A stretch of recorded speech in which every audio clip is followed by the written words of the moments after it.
Top quality और consistent performance के लिए सिर्फ सिल्वर पंप्स। टॉप क्वालिटी और कंसिस्टेंट परफॉर्मेंस के लिए सिर्फ सिल्वर पंप्स, नाम याद रखना।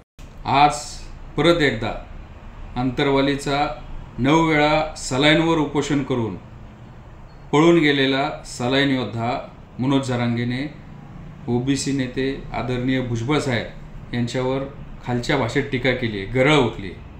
याचा मी एक ओबीसी म्हणून निषेध करतो।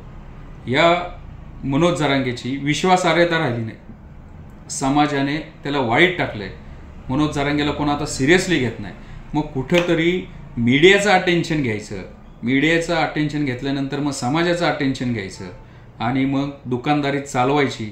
असले धंदे या मनोज जरांगेने याआधी केलेत।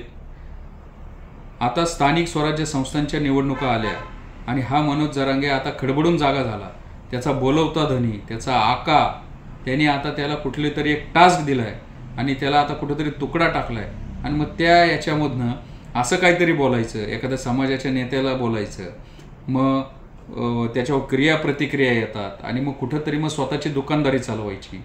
हे असे धंदे ह्या मनोज जरांगेने लोकसभेला पण केलेत, विधानसभेला पण केलेत। ते काही नवीन नाहीत। पण मनोज जरांगे, तू जर भुजबळ साहेबांना म्हणत असशील की पत्ते वाटणाऱ्यांचा मुकादम, तर मी 9 दिवस अंतरवाली सराटीमध्ये उपोषण केलेले। तुझ्या आधीचे काय धंदे आणि काय हे सगळं मला माहिती आहे। त्यामुळं मग तू त्या हातभट्टीच्या गुत्त्यावरचा दारू वाटणारा पंटर असं तुला म्हणलं तर चालेल का? त्यामुळं मनोज जरांगेला जर समाजाने नेता बनवला असेल तर तू वैधानिक मार्गाने, कायदेशीर मार्गाने समाजाला न्याय मिळवून दे। उगीच कुठं तरी प्रत्येक घटनेला, प्रत्येक गोष्टीला जातीचं रंग द्यायचं।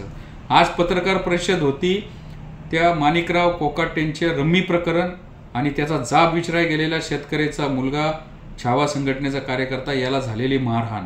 पण ह्या मनोज जरांगेंनी तिथं माणिकराव कोकाटेंबद्दल शब्द काढला नाही, साधा निषेध केला नाही, राजीनामा मागितला नाही। पण कशावर आला? तर भुजबळांवर। कशावर मनोज जरांगे आले? तर तुमच्या माणसाने तुमच्या नेत्याला बोलल्यानंतर तुम्ही त्याला मारलं नाही, पण आमच्या माणसाने निषेध केला तर तुम्ही त्याला मारलं। म्हणजे प्रत्येक गोष्टीला जातीय चष्म्यातनं बघायचं, जाती वळण द्यायचं आणि महाराष्ट्रामध्ये परत जातीमध्ये वाद निर्माण करायचा। जी परिस्थिती ती 1 ते 1.5 वर्षापूर्वी याच मनोज जरांगेमुळे जाळपोळ झाली होती, आता परत तीच परिस्थिती निर्माण करायचा प्रयत्न हा मनोज जरांगे करतोय। आदरणीय मुख्यमंत्री, गृहमंत्री आणि राज्य सरकारने या मनोज जरांगेच्या लवकरात लवकर मुसक्या आवळाव्या, नाहीतर परत महाराष्ट्रामध्ये जातीय दंगला घडवण्याची सुपारी या मनोज जरांगेने घेतलेली दिसते निवडणुकींच्या पार्श्वभूमीवर। तर सरकारने याचा लवकरात लवकर बंदोबस्त करावा। धन्यवाद।